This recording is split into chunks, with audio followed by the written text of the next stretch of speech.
જય હિન્દ દર્શક મિત્રો, પોલીસ કોન્સ્ટેબલની તૈયારી કરનાર તમામ દર્શક મિત્રો માટે મોડલ પેપર 4નો અભ્યાસ આપણે આ વિડીયોની અંદર કરવાના છીએ।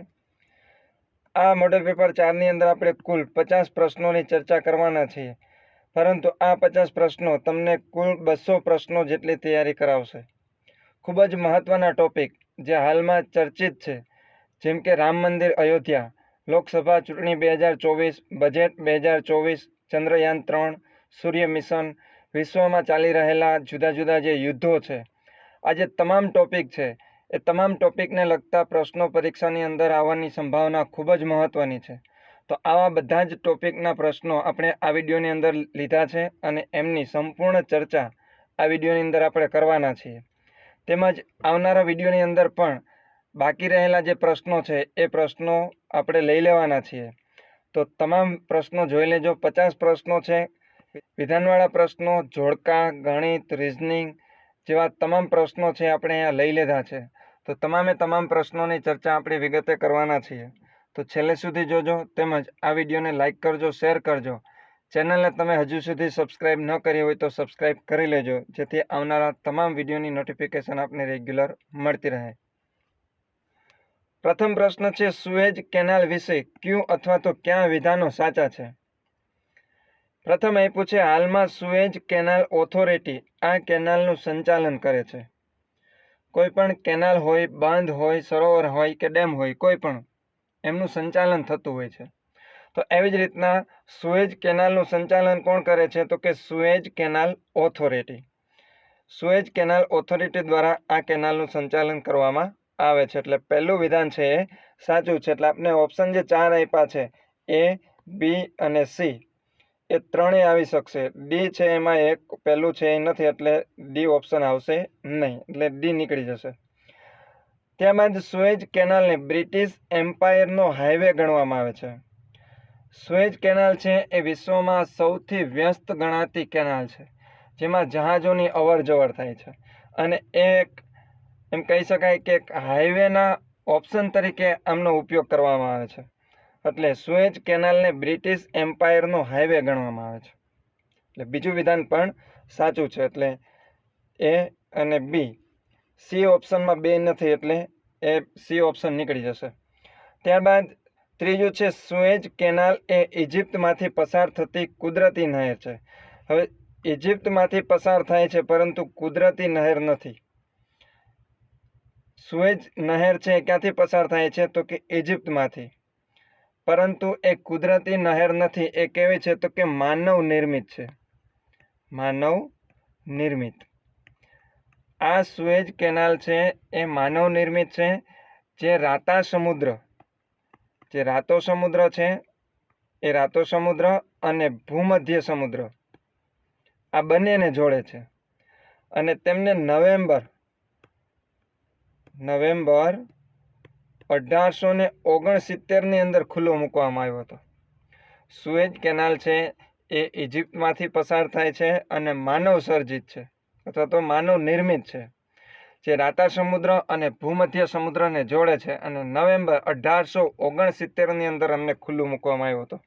ત્યાર પછી ચોથું છે, આ જળમાર્ગ 193.3 કિમી લાંબો અને 250 મીટર પહોળો છે। લંબાઈ પહોળાઈની વાત કરીએ તો લાંબો કેટલો છે જળમાર્ગ, એટલે કે નહેર કેનાલ છે એની લંબાઈ છે 193.3 કિલોમીટર અને પહોળાઈ છે 250 મીટર। એટલે પહેલું વિધાન સાચું છે, બીજું વિધાન સાચું છે, ત્રીજું વિધાન છે ખોટું છે, કારણ કે કુદરતી નહેર નથી, કેવી છે? માનવ નિર્મિત છે। અને ચોથું વિધાન છે એ સાચું છે। એટલે પહેલું, બીજું અને ચોથું, એટલે ઓપ્શન આવશે એ।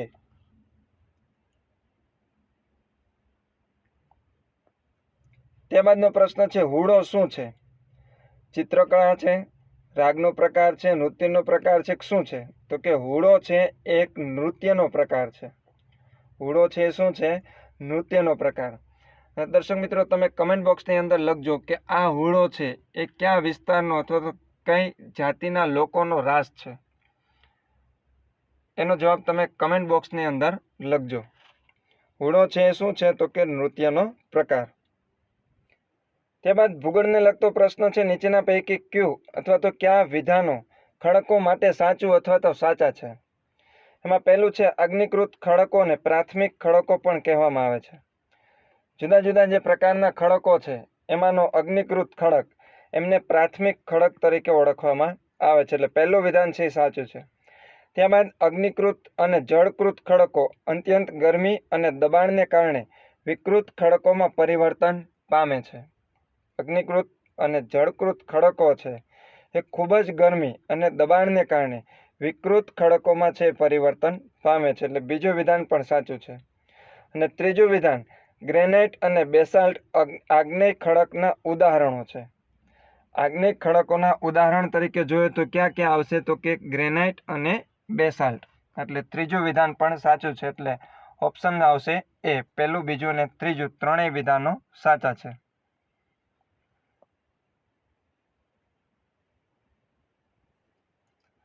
વિશ્વ આરોગ્ય દિવસ અથવા તો વિશ્વ સ્વાસ્થ્ય દિવસ તરીકે કયો દિવસ ઉજવાય છે?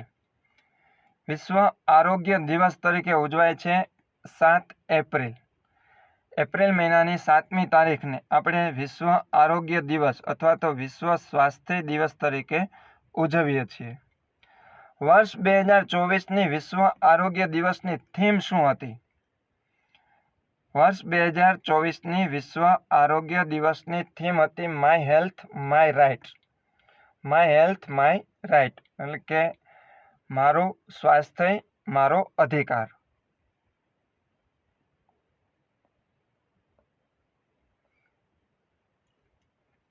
ત્યારબાદ ખૂબ જ મહત્વનો પ્રશ્ન, અયોધ્યા વિશે નીચેના વિધાનો પૈકી સાચા વિધાનો પસંદ કરો. એમાં પ્રથમ આપ્યું છે રામાયણ અનુસાર અયોધ્યાની સ્થાપના મનુએ કરી હતી. અયોધ્યાની સ્થાપના કરનાર કોણ હતા? તો કે મનુ રાજા. આજે અયોધ્યા છે એ અયોધ્યાને સંસ્કૃત ભાષામાં શું કહી શકાય? તો સંસ્કૃત ભાષામાં જોઈએ તો એમનો અર્થ થાય છે જેની સામે યુદ્ધ ન કરી શકાય. યુદ્ધ ન કરી શકાય તેવું. અયોધ્યાનો અર્થ શું થાય સંસ્કૃત ભાષામાં? તો કે જેની સામે યુદ્ધ ન કરી શકાય તેવું. અને આ જે અયોધ્યા છે એ કઈ નદીના કિનારે આવેલો છે? તો કે સરયુ નદીના કિનારે. સરયુ નદીના જમણા કાંઠા ઉપર આવેલો છે. ક્યાં આવેલો છે? તો કે જમણા કાંઠા ઉપર. બીજું વિધાન છે રામના જન્મ સમયે આ નગર અવધના નામે જાણીતું હતું. રામના જન્મ સમયે આ નગર અવધના નામે જાણીતું હતું. અને ત્રીજું છે મુગલ રાજા બાબરના સેનાપતિ મીર બાકીએ અહીંયા મસ્જિદ બનાવી હતી જેને બાબરી મસ્જિદના નામે ઓળખવામાં આવે છે. આ જે બાબરી મસ્જિદ છે એ કોણે બનાવી હતી? તો કે મુગલ રાજા બાબરના સેનાપતિ મીર બાકીએ. ત્રણેય વિધાનો સાચા છે, પહેલું, બીજું અને ત્રીજું. ઓપ્શન છે ડી. ત્યારબાદ ગુજરાત વર્ષ 2024-25 બજેટનું વિઝન શું છે? વર્ષ 2024-25 બજેટનું વિઝન છે 5G. જવાબ છે બી. ગુજરાત વર્ષ 2024-25ના બજેટનું કદ કેટલું છે? કદની વાત કરી છે બજેટના તો કે 3,32,465 કરોડ. 3,32,465 કરોડ. આમાં જે આંકડા છે એ ક્યાં ક્યાં છે? તો કે 2, 3, 4, 5 અને 6. 2, 3, 4, 5 અને 6. 3,32,465. 2, 3, 4, 5, 6 સિવાયનો એક પણ આંકડો આવતો નથી. જેમ કે 0 નથી આવતો, 9 નથી આવતા, 7 નથી આવતા. ક્યાં ક્યાં આંકડા આવે છે? તો આ પણ તમે યાદ રાખી શકો તો પણ તમે ઓપ્શન છે સરળતાથી પકડી શકશો. 3,32,465.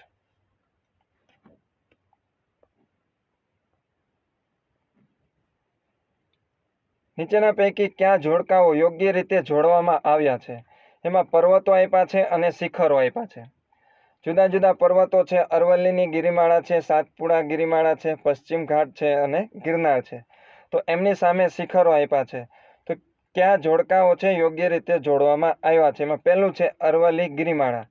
અરવલ્લી ગિરિમાળાનું શિખર છે ગુરુ શિખર, એ સાચું છે. ત્યારબાદ સાતપુડા ગિરિમાળા, એમનું શિખર છે ધૂપગઢ. પશ્ચિમ ઘાટ, તો એની સામે આપ્યું છે કળસુબાઈ. પશ્ચિમ ઘાટ છે એની જે શિખર છે એ શિખર છે અનામુડી. કયું છે? અનામુડી. પશ્ચિમ ઘાટ છે એવી રીતના પૂર્વ ઘાટ પણ છે. તો પશ્ચિમ ઘાટ છે એમનું શિખર કયું છે? અનામુડી. એટલે ત્રીજું છે એ યોગ્ય રીતે જોડાયેલું નથી. અને ત્યારબાદ છે ગિરનાર. એમનું શિખર છે ગોરખ શિખર. આ ત્રણેય આજે એમની જો ચારેયની જે ઊંચાઈની વાત કરીએ તો જે ગુરુ શિખર છે એમની ઊંચાઈ છે 1722 મીટર. 1722 મીટર. ધૂપગઢ છે એમની ઊંચાઈ છે 1350 મીટર. અનામુડી છે એમની ઊંચાઈની વાત કરીએ તો 2695 મીટર. અને ગોરખ શિખર જેમની ઊંચાઈ છે 1017 મીટર. 1017 મીટર. પરફેક્ટ જો વાત કરીએ તો 1016.9 મીટર. 1016.9 મીટર. પરંતુ જનરલ છે 1017 મીટર છે એ લખવામાં આવે છે. એટલે ત્રીજું વિધાન છે ખોટું છે. ટૂંકમાં ત્રીજું જોડકું છે એ ખોટું છે. પહેલું, બીજું અને ચોથું. પહેલું, બીજું અને ચોથું. તેમજ બપોરના 4:30 વાગ્યે કલાક કાંટો પશ્ચિમ દિશામાં હોય તો સાંજે 6 વાગ્યે કલાક કાંટો કઈ દિશામાં હશે? ઘડિયાળને લગતો પ્રશ્ન છે કેવી રીતના પૂછાઈ શકે કે બંને કાંટા વચ્ચે કેટલા ડિગ્રી ખૂણો છે અથવા તો કયો કાંટો છે એ કઈ દિશામાં છે એવી રીતના પ્રશ્ન પૂછાઈ શકે. આપણે અહીંયા કયો કાંટો કઈ દિશામાં છે એવું પૂછવામાં આવ્યું છે. તો સૌ પ્રથમ તો આપણે દિશા નક્કી કરવી પડે. ઉત્તર, દક્ષિણ, પૂર્વ, પશ્ચિમ. ઉત્તર, દક્ષિણ, પૂર્વ અને પશ્ચિમ. એવી જ રીતના 4 ખૂણા પણ લખવા પડે. તો અહીંયા આવશે અગ્નિ, વાયવ્ય, ઈશાન અને નૈઋત્ય. તો આવી રીતના 4 ખૂણા પણ આપણે યાદ રાખવા પડશે. ઉત્તર, દક્ષિણ, પૂર્વ, પશ્ચિમ, અગ્નિ, વાયવ્ય, ઈશાન અને નૈઋત્ય. હવે શું કીધું છે તો કે બપોરના 4:30 વાગ્યે કલાક કાંટો પશ્ચિમ દિશામાં હોય તો સૌ પ્રથમ આપણે ઘડિયાળ પણ દોરવી પડશે. 12, 6, 3 અને 9. 4, 5, 7, 8, 10, 11, 1 અને 2. 4:30 વાગ્યે. 4:30 વાગ્યે એટલે કલાક કાંટો છે 4 અને 5ની વચ્ચે હશે. કલાક કાંટો ક્યાં હશે? 4 અને 5ની વચ્ચે. 4:30 વાગ્યે કલાક કાંટો કઈ દિશામાં છે તો કે પશ્ચિમ દિશામાં. પશ્ચિમ દિશાની અંદર કલાક કાંટો છે તો એમની સામે કઈ દિશા હશે તો કે પૂર્વ. તો અહીંયા આવશે ઉત્તર અને અહીંયા આવશે દક્ષિણ. દિશા નક્કી થઈ ગઈ. હવે શું કીધું છે? 4:30 વાગ્યે કલાક કાંટો પશ્ચિમ દિશામાં હોય તો સાંજે 6 વાગે કલાક કાંટો કઈ દિશામાં હશે? એટલે 6 વાગ્યે કલાક કાંટો કઈ દિશામાં હશે તો કે ઉત્તર પશ્ચિમ. ઉત્તર પશ્ચિમ એટલે કઈ દિશા થશે? ઉત્તર પશ્ચિમ. ઉત્તર પશ્ચિમ એટલે વાયવ્ય દિશા થશે. કઈ થશે? વાયવ્ય. ઓપ્શનમાં આપણે આપેલું છે સી.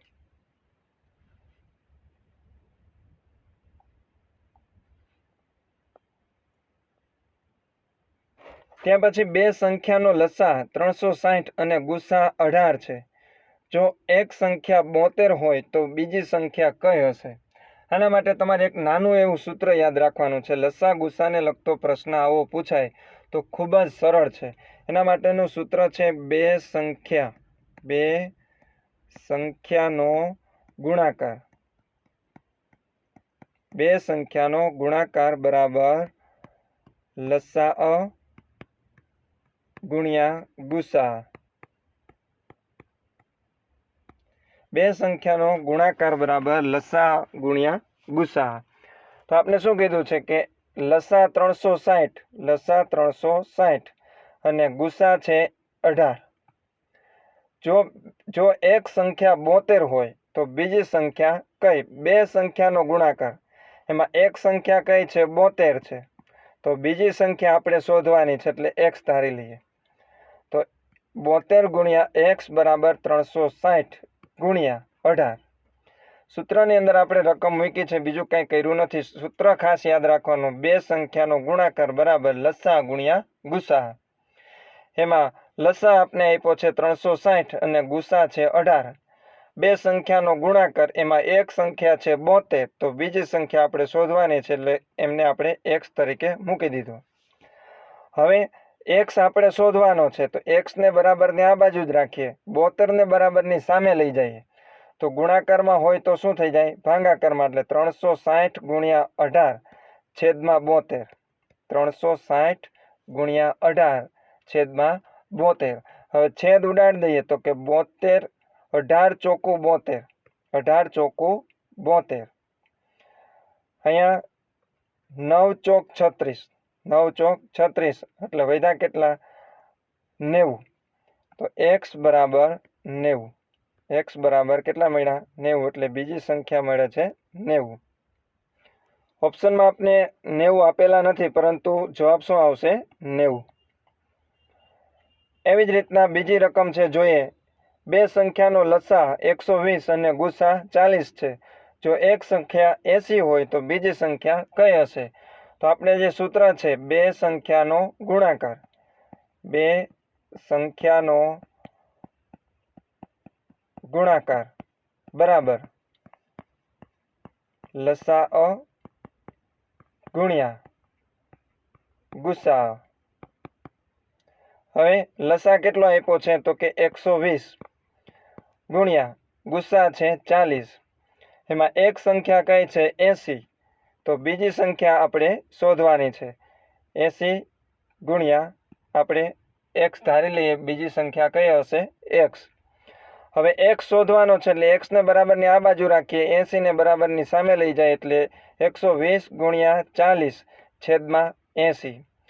4 દુ 8 અને 6 દુ 12. એટલે કેટલા આવશે? x બરાબર 60.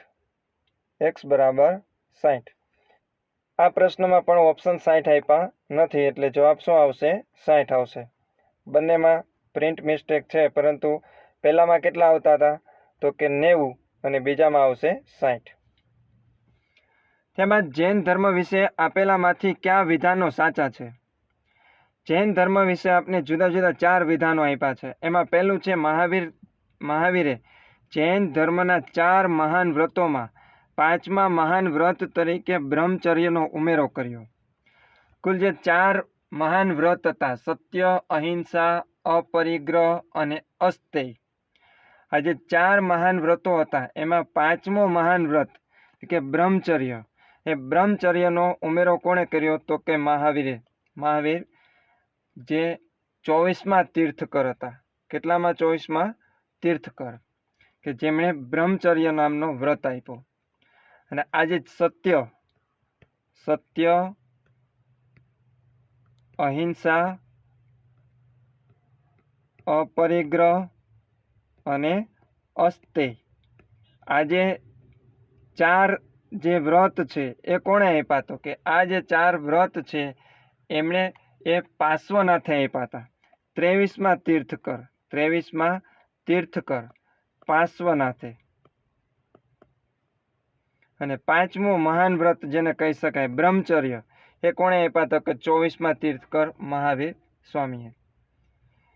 બીજું છે જૈન ધર્મના અનુયાયીઓને શ્રાવક કહેવામાં આવે છે. જૈન ધર્મના જે અનુયાયીઓ હોય એને શું કહેવામાં આવે છે? શ્રાવક.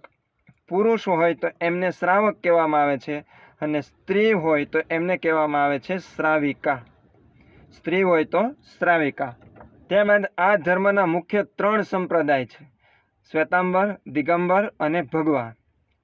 દર્શક મિત્રો, જૈન ધર્મ છે એમના મુખ્ય 2 જ સંપ્રદાય છે, શ્વેતાંબર અને દિગંબર. ભગવા નામનો એક પણ એમનો સંપ્રદાય નથી. 2 જ સંપ્રદાય છે, શ્વેતાંબર અને દિગંબર.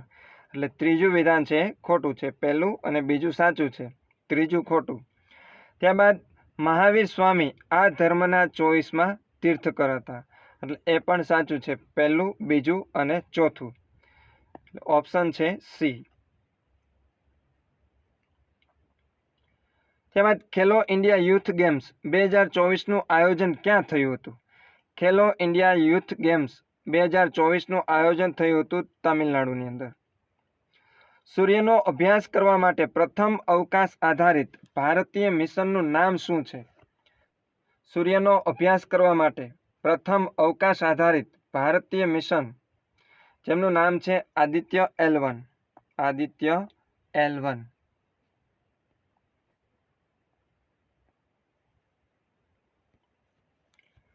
જોડકું આપેલું છે યાદી 1 અને યાદી 2 સાથે જોડી નીચે આપેલા વિકલ્પોમાંથી સાચો જવાબ પસંદ કરો. એમાં ઋગ્વેદ છે, અથર્વવેદ છે, સામવેદ અને યજુર્વેદ.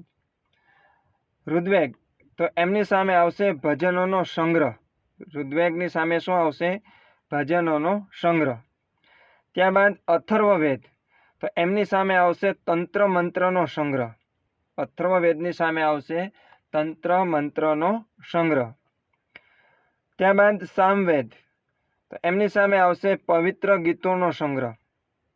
અને યજુર્વેદનો એની સામે આવશે બલિસૂત્રોનો સંગ્રહ. ઋગ્વેદ ભજનોનો સંગ્રહ, અથર્વવેદ તંત્ર મંત્રનો સંગ્રહ, સામવેદ પવિત્ર ગીતોનો સંગ્રહ અને યજુર્વેદ બલિસૂત્રનો સંગ્રહ. સાચો ઓપ્શન છે ડી.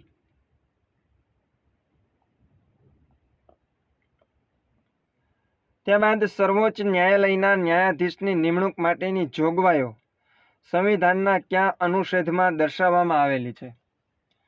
સર્વોચ્ચ અદાલતના જે ન્યાયાધીશો છે એ ન્યાયાધીશોની નિમણૂક માટેની જોગવાઈ બંધારણના કલમ નંબર 124ની પેટા કલમ 3ની અંદર 124ની પેટા કલમ 3. એટર્ની જનરલ કેટલા સમય સુધી હોદ્દો ધરાવી શકે છે? એટર્ની જનરલની નિમણૂક છે એ રાષ્ટ્રપતિ કરતા હોય છે અને એમની મુદ્દત કોઈ ફિક્સ હોતી નથી. માન્ય રાષ્ટ્રપતિની મરજી હોય ત્યાં સુધી છે હોદ્દો ધારણ કરી શકે છે.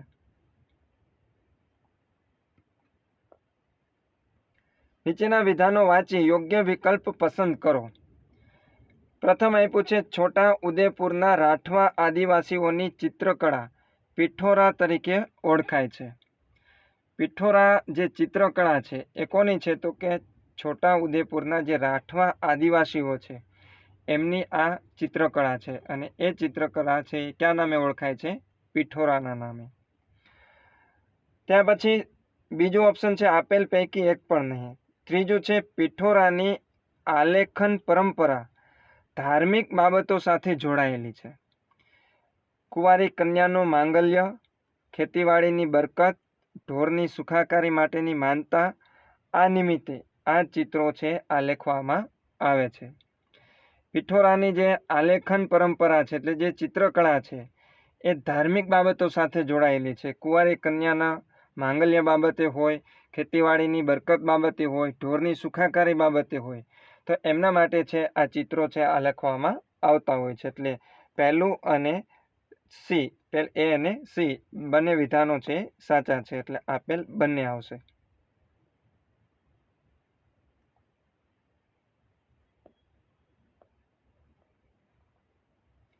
નીચેનામાંથી કઈ બે ભારતીય નદીઓને જીવંત વ્યક્તિનો દરજ્જો આપવામાં આવ્યો છે? જીવંત વ્યક્તિ તરીકેનો દરજ્જો કઈ નદીને મળેલો છે? તો એ છે ગંગા અને યમુના. ગંગા અને યમુના નદીને જીવંત વ્યક્તિ તરીકેનો દરજ્જો આપવામાં આવ્યો છે.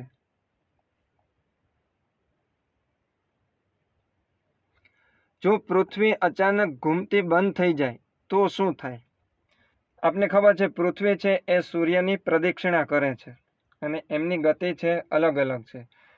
એની ધરીભ્રમણ અલગ છે અને પરિક્રમણ પણ અલગ છે. એ આપણે જ્યારે પ્રશ્ન આવશે ત્યારે એની ચર્ચા કરશું. પરંતુ જો પૃથ્વી છે અચાનક ઘૂમતી બંધ થઈ જાય તો શું થાય? તો પૃથ્વી પરનું વાતાવરણ છે તે ક્ષણે સંપૂર્ણપણે નષ્ટ થઈ જાય. આ વિધાન ખોટું છે. પૃથ્વી પરનું વાતાવરણ છે તે જ ક્ષણે સંપૂર્ણપણે નષ્ટ થઈ જાય નહીં. વાતાવરણ તો રહે જ પરંતુ એને ઉપર અસર થાય. પૃથ્વી જો અચાનક ઘૂમતી બંધ થઈ જાય તો વાતાવરણ ઉપર ઘણી બધી અસર જોવા મળે પણ વાતાવરણ છે સંપૂર્ણપણે નષ્ટ થઈ જતું નથી. બીજું છે પૃથ્વીના મથાળે રહેલા પદાર્થો અત્યંત વેગથી દૂર ફેંકાઈ જાય. એ સાચું છે કે પૃથ્વી ફરે છે, સાથે સાથે પૃથ્વી પર જેટલા પદાર્થો છે એ પૃથ્વી સાથે ફરે છે. તો પૃથ્વી જો અચાનક ઘૂમતી બંધ થઈ જાય તો પૃથ્વી સાથે જે ફરતા પદાર્થો છે એ અત્યંત વેગથી દૂર ફેંકાઈ જાય. જેમ કે આપણે કોઈ પણ ગાડીમાં જતા હોય, ફૂલ સ્પીડમાં હોય ને અચાનક બ્રેક લાગે તો આપણે આગળ તરફ ફેંકાઈ જઈએ. એવી જ રીતના ત્રીજું છે પૃથ્વીના દરેક સ્થળ માટે આખા વર્ષ પૂરતો કાયમી રાત્રિ કે દિવસનો ચોક્કસ સમય બની જાય. એટલે કે પૃથ્વી ફરતી બંધ થઈ જાય તો રાત હોય ત્યાં રાત રહે અને દિવસ હોય ત્યાં દિવસ રહે. એટલે ત્રીજું વિધાન પણ સાચું છે. બીજું અને ત્રીજું ઓપ્શન છે સી.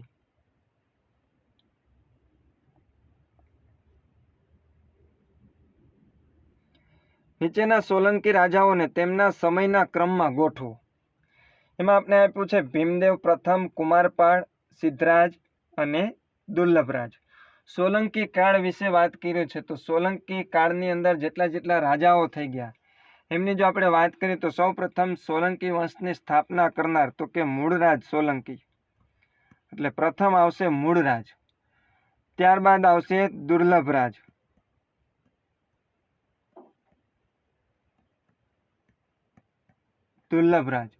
ત્યારબાદ ભીમદેવ પ્રથમ,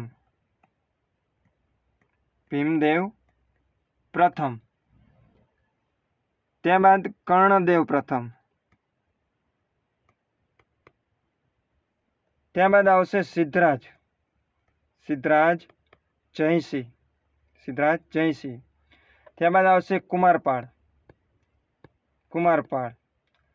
પછી આવશે બાળ મૂળરાજ, ત્યારબાદ ભીમદેવ દ્વિતીય, બીજા, અને ત્યારબાદ આવશે ત્રિભુવનપાળ. મૂળરાજ, દુર્લભરાજ, ભીમદેવ, કર્ણદેવ પ્રથમ, સિદ્ધરાજ જયસિંહ, કુમારપાળ, બાળ મૂળરાજ, ભીમદેવ દ્વિતીય અને ત્રિભુવનપાળ. તો આપણે સમયના ક્રમમાં ગોઠવીએ તો સૌ પ્રથમ શું આવશે તો કે દુર્લભરાજ આવશે. ત્યારબાદ આવશે ભીમદેવ પ્રથમ, ત્યારબાદ આવશે સિદ્ધરાજ જયસિંહ ત્રીજા નંબર પર, અને ત્યારબાદ આવશે કુમારપાળ. એટલે ઓપ્શનમાં શું બનશે તો કે ચોથું, પહેલું, ત્રીજું અને બીજું. દુર્લભરાજ, ભીમદેવ પ્રથમ, સિદ્ધરાજ અને કુમારપાળ. 2011ની વસ્તી ગણતરી અનુસાર ભારતમાં નીચેના પૈકી કયું રાજ્ય સૌથી વધુ શહેરીકરણ ધરાવે છે? 2011ની વસ્તી ગણતરી અનુસાર ભારતનું કયું શહેર સૌથી વધારે શહેરીકરણ ધરાવે છે? જવાબ છે સી, તમિલનાડુ. ત્યારબાદ કાલેસર વન્યજીવ અભયારણ્ય બાબતે નીચેના વિધાનો પૈકી કયા વિધાનો સાચા છે? કાલેસર વન્યજીવ અભયારણ્ય, એમાં પ્રથમ આપ્યું છે કાલેસર વન્યજીવ અભયારણ્ય હરિયાણા રાજ્યમાં સ્થિત છે. કાલેસર વન્યજીવ અભયારણ્ય ક્યાં આવેલું છે તો કે હરિયાણાની અંદર. પહેલું વિધાન છે એ સાચું છે. તેમજ કાલેસર રાષ્ટ્રીય ઉદ્યાન અને કાલેસર વન્યજીવ અભયારણ્ય હિમાચલ પ્રદેશના સિમલબારા રાષ્ટ્રીય ઉદ્યાન અને ઉત્તરાખંડમાં રાજાજી રાષ્ટ્રીય ઉદ્યાન સાથે જોડાયેલું છે. કાલેસર વન્યજીવ અભયારણ્ય છે એ સિમલબારા રાષ્ટ્રીય ઉદ્યાન જે હિમાચલ પ્રદેશમાં આવેલું છે અને ઉત્તરાખંડમાં આવેલું રાજાજી રાષ્ટ્રીય ઉદ્યાન આ બંને સાથે જોડાયેલું છે. ત્રીજું છે તેની સમૃદ્ધ વનસ્પતિમાં સાલ, ખેર અને સીસમના વૃક્ષોનો સમાવેશ થાય છે. ખૂબ જ જે કિંમતી વૃક્ષો કહી શકાય, સાલ, ખેર અને સીસમ એ વૃક્ષો છે ત્યાંના મુખ્ય વૃક્ષ તરીકે માનવામાં આવે છે. અને કાલેસર વન્યજીવ અભયારણ્યમાં જંગલી હાથીઓની કુદરતી વસ્તી છે. એટલે ચોથું પણ સાચું છે. એટલે તમામ વિધાનો છે સાચા છે. એટલે જવાબ આવશે ડી, ઉપરના તમામ. 92માં બંધારણીય સુધારા દ્વારા 8મી અનુસૂચિમાં નીચેના પૈકી કઈ ભાષા ઉમેરવામાં આવી? 92મો જે બંધારણીય સુધારો થયો એ બંધારણીય સુધારો ક્યારે થયો તો કે 2003ની અંદર. અને આ સુધારા દ્વારા મૈથિલી, સંથાળી અથવા તો કહી શકાય સંથાલી, બોડો, ડોંગરી એવી ભાષા છે એ ઉમેરવામાં આવી. મૈથાલી, સંથાળી, બોડો અને ડોંગરી. 92ના બંધારણીય સુધારા દ્વારા 92માં બંધારણીય સુધારા દ્વારા 8મી અનુસૂચિની અંદર એ બોડો ભાષા છે એ ઉમેરવામાં આવે છે. ત્યારબાદ અ પેશન ફોર ડાન્સના લેખક કોણ છે? અ પેશન ફોર ડાન્સના લેખક છે યામિની કૃષ્ણમૂર્તિ અને રેણુકા ખાંડેકર. આધુનિક ભારતમાં નીચેના પૈકી સૌથી મોટું હડપ્પન સંસ્કૃતિનું સ્થળ કયું છે? આધુનિક ભારતમાં સૌથી મોટું હડપ્પન સંસ્કૃતિનું સ્થળ છે રાખીગઢી. અને આ જે રાખીગઢી છે એ ક્યાં આવેલું છે તો કે હરિયાણાની અંદર, હરિયાણા રાજ્યના હિસાર જિલ્લાની અંદર. હરિયાણા રાજ્યનો કયો જિલ્લો તો કે હિસાર જિલ્લો.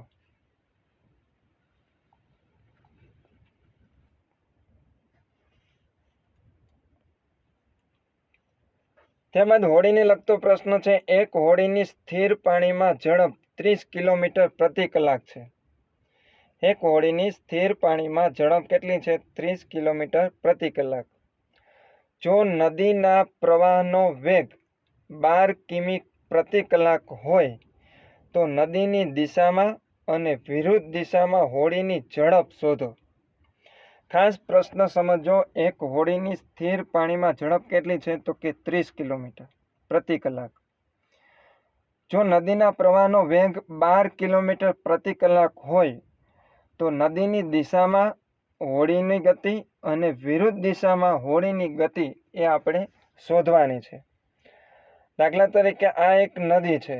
નદીની ગતિ જે દિશામાં છે એ જ દિશામાં હોડીની ગતિ હોય, એ જ દિશામાં હોડીની ગતિ હોય તો બંને ગતિનો શું થાય? સરવાળો થાય. બંને ગતિનો સરવાળો થાય. અને નદીની દિશા અને હોડીની દિશા એ બંને વિરુદ્ધ હોય. નદીની દિશા અને હોડીની દિશા છે બંને વિરુદ્ધ હોય તો બંનેની શું થશે? બંનેની ગતિની બાદબાકી થશે. એટલે આપણે કીધું છે બંને શોધવાનું છે. વિરુદ્ધ દિશામાં શોધવાનું છે અને તે જ દિશામાં છે શોધવાનું છે. બે દિશામાં શોધવાનું કીધું છે. તો આપણે હોડીની ઝડપ શોધવાની કીધી છે. તો ઝડપ બરાબર શું થશે? જો હોડીની દિશા અને પાણીની દિશા એટલે કે નદીની દિશા એક સમાન હોય તો શું થશે? સરવાળો થશે. એટલે ઝડપ બરાબર હોડી એટલે કે બોટ પ્લસ નદી એટલે કે રિવર. ઝડપ બરાબર બી પ્લસ આર. હવે આપણે શું કીધું છે તો હોડીની ઝડપ કેટલી છે? 30. હોડીની ઝડપ છે 30 પ્લસ નદીની ઝડપ કેટલી છે? 12. હવે 30 પ્લસ 12, 30 પ્લસ 12 એટલે કેટલા થશે? 42. 30 પ્લસ 12 એટલે 42. હવે વિરુદ્ધ દિશામાં જોઈએ તો વિરુદ્ધ દિશામાં શું કરવાનું થાય તો કે બાદબાકી કરવાની થાય. ઝડપ બરાબર બી માઇનસ આર. ઝડપ કેટલી છે તો 30 બોટની અને નદીની 12. 30માંથી 12 બાદ કરીએ તો કેટલા આવશે? 18. એટલે 42 અને 18. 42 અને 18 ઓપ્શન છે સીમાં. એવો જ એક પ્રશ્ન છે, ફરી એક વખત જોઈએ આપણે એવો જ પ્રશ્ન.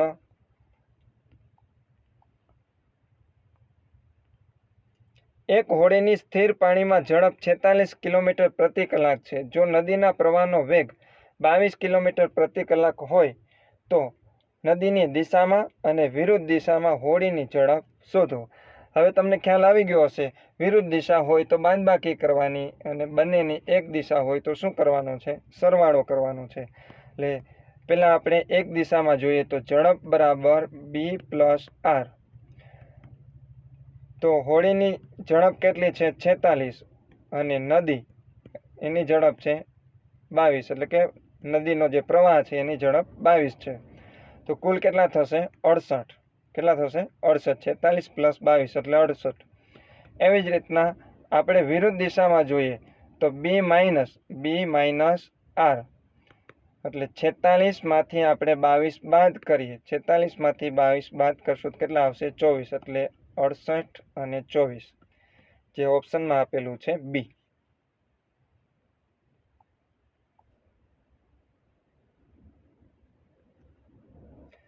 ત્યારબાદનો પ્રશ્ન છે વિજ્ઞાન અને ટેકનોલોજી મંત્રાલય એટલે કે Ministry of Science and Technology નું હેડક્વાર્ટર ક્યાં આવેલું છે? મિનિસ્ટ્રી ઓફ સાયન્સ એન્ડ ટેકનોલોજીનું હેડક્વાર્ટર આવેલું છે ન્યૂ દિલ્હી ખાતે. જવાબ છે બી, ન્યૂ દિલ્હી. ભારતમાં વડી અદાલતોની સંખ્યા કેટલી છે? ભારતની અંદર જે વડી અદાલતો છે એ વડી અદાલતોની સંખ્યા છે કુલ 24. કેટલી છે? 24. ત્યારબાદ 32મો પ્રશ્ન છે કયા વર્ષમાં બંધારણમાં સુધારો કરીને મૂળભૂત ફરજોનો બંધારણમાં સમાવેશ કરવામાં આવ્યો હતો? દર્શક મિત્રો, બંધારણમાં જે સુધારો થયો એ સુધારો થયો હતો 1976માં. ક્યારે? 1976માં. અને એ સુધારો કરી અને મૂળભૂત ફરજો છે બંધારણની અંદર ઉમેરવામાં આવી. પરંતુ કેટલામો બંધારણીય સુધારો હતો એ તમે કમેન્ટ બોક્સની અંદર લખજો કે કેટલામાં બંધારણીય સુધારા દ્વારા મૂળભૂત ફરજો છે બંધારણની અંદર ઉમેરવામાં આવી. અને એ સુધારો ક્યારે થયો હતો? તો કે 1976ની અંદર. ગુજરાતમાં કયા ટાપુ પર મરીન પાર્કનું નિર્માણ થયું છે? જવાબ છે પિરોટન ટાપુ. પિરોટન ટાપુ ઉપર મરીન પાર્કનું નિર્માણ કરવામાં આવ્યું છે.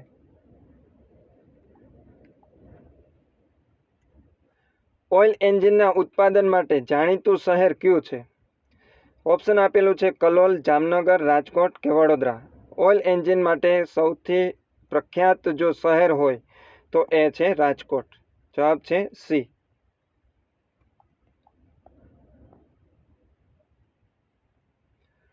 ગુજરાતનું કયું શહેર અકીકના પથ્થર માટે જાણીતું છે? અકીકના પથ્થર માટે. જવાબ છે બી, ખંભાત.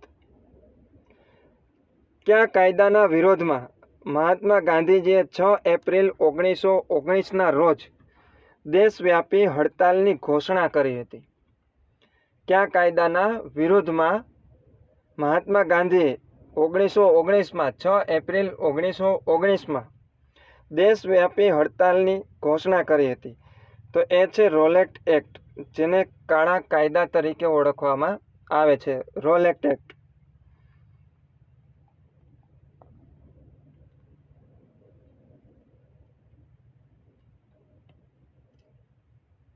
તાજેતરમાં સમાચારમાં રહેલ ઝાપોરેજિયા ન્યુક્લિયર પાવર પ્લાન્ટ સંદર્ભે નીચેના વિધાનો ધ્યાને લો અને સાચો વિકલ્પ પસંદ કરો. ઝાપોરેજિયા ન્યુક્લિયર પાવર પ્લાન્ટ છે ખૂબ જ ચર્ચિત પાવર પ્લાન્ટ છે. એમના માટેનો આ પ્રશ્ન છે તો ખાસ આ તો યાદ રાખવો જ પડશે. તે યુરોપમાં સૌથી મોટો ન્યુક્લિયર પાવર પ્લાન્ટ છે. એ સાચો છે. યુરોપમાં સૌથી મોટો ન્યુક્લિયર પાવર પ્લાન્ટ છે ઝાપોરેજિયા ન્યુક્લિયર પાવર પ્લાન્ટ. અને ક્યાં આવેલો છે? તો કે દક્ષિણ પૂર્વીય યુક્રેનમાં. દક્ષિણ પૂર્વીય યુક્રેનની અંદર આવેલું છે. અને એના આ જે ઝાપોરેજિયા ન્યુક્લિયર પાવર પ્લાન્ટ છે એમાં રશિયાનું નિયંત્રણ છે. કોનું નિયંત્રણ છે? તો કે રશિયાનું એના ઉપર નિયંત્રણ છે. અને ક્યાં આવેલું છે? તો કે દક્ષિણ પૂર્વીય યુક્રેનની અંદર આવેલું છે. તે ડિનીપર નદીના કિનારે સ્થિત છે. ડિનીપર નામની જે નદી છે એ નદી કિનારે આવેલો છે. એટલે બંને વિધાન છે સાચા છે. એટલે જવાબ છે એ અને બી બંને સાચા છે.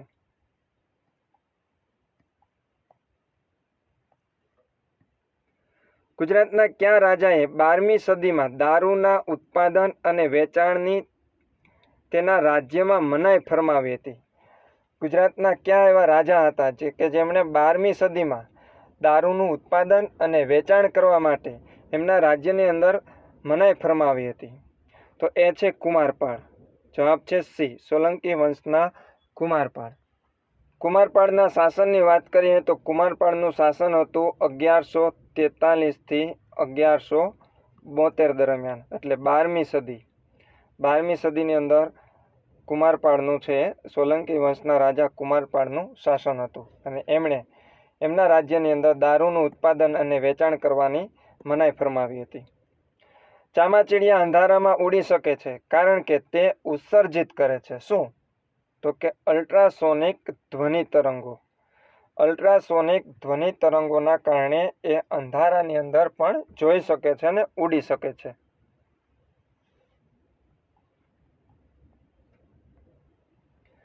ત્યારબાદ સુક્તાન રોગ કયા વિટામિનની ઉણપના લીધે થાય છે?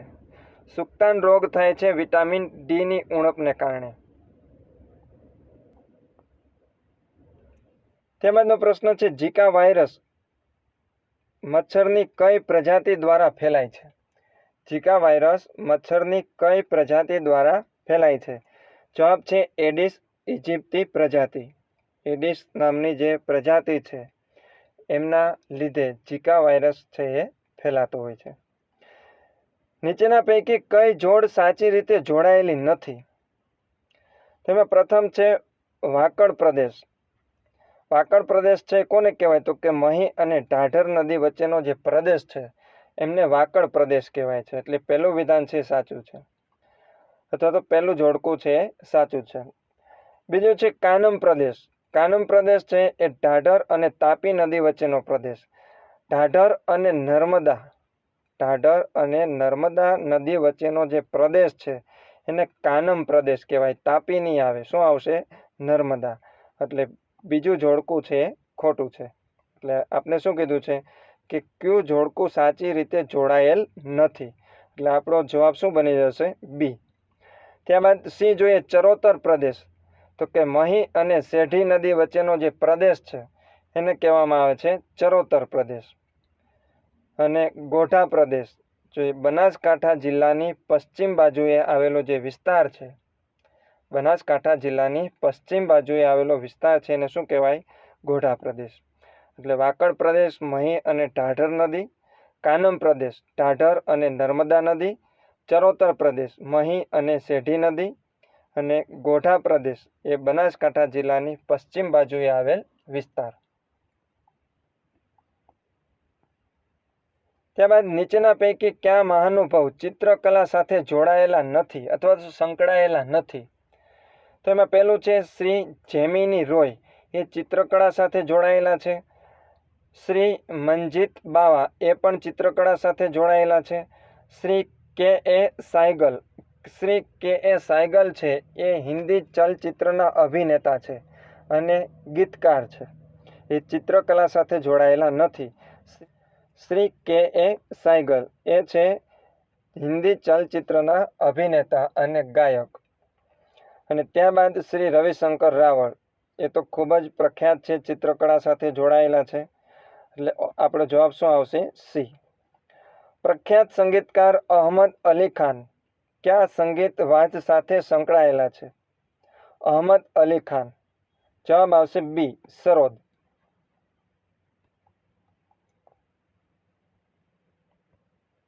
ગાંધીજીએ લખેલા પુસ્તકમાં સૌથી વધુ જાણીતું કયું છે?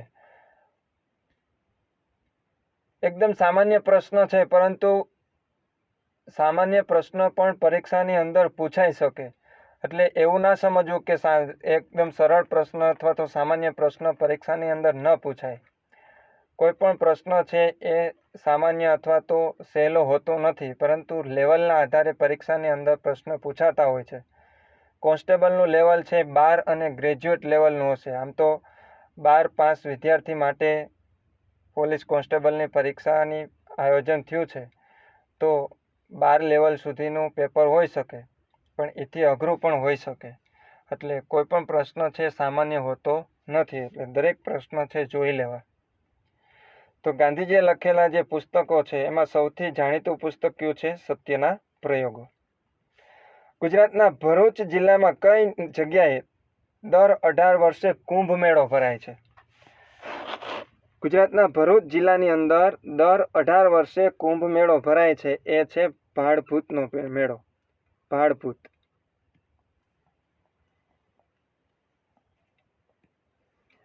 બનાસકાંઠા જિલ્લાના વાવ તાલુકાના ઠાકોરનું કયું નૃત્ય ખૂબ જ જાણીતું છે? બનાસકાંઠા જિલ્લાના વાવ તાલુકાના ઠાકોરોનું જે નૃત્ય છે એ છે મેરાયો નૃત્ય. કયું નૃત્ય? મેરાયો.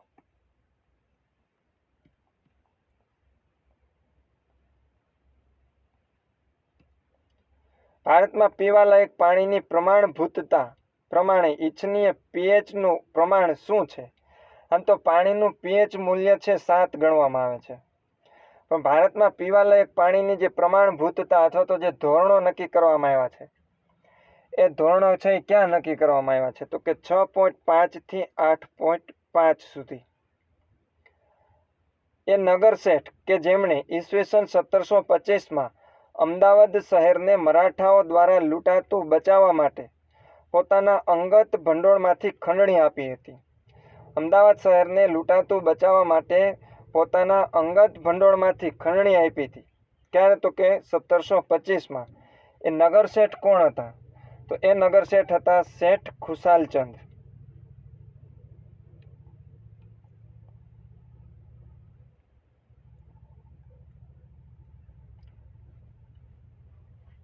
છેલ્લો પ્રશ્ન છે, કન્હેરી બૌદ્ધ મઠ ક્યાં આવેલો છે?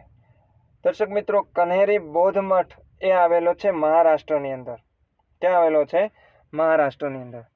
તો આ હતા ખૂબ જ મહત્વના 50 પ્રશ્નો. આવનારા વિડીયો માટે આ ચેનલને તમે હજુ સુધી સબસ્ક્રાઈબ ન કરી હોય તો સબસ્ક્રાઈબ કરી લેજો, જેથી આવનાર તમામ વિડીયો છે આપને રેગ્યુલર મળતા રહે. આભાર.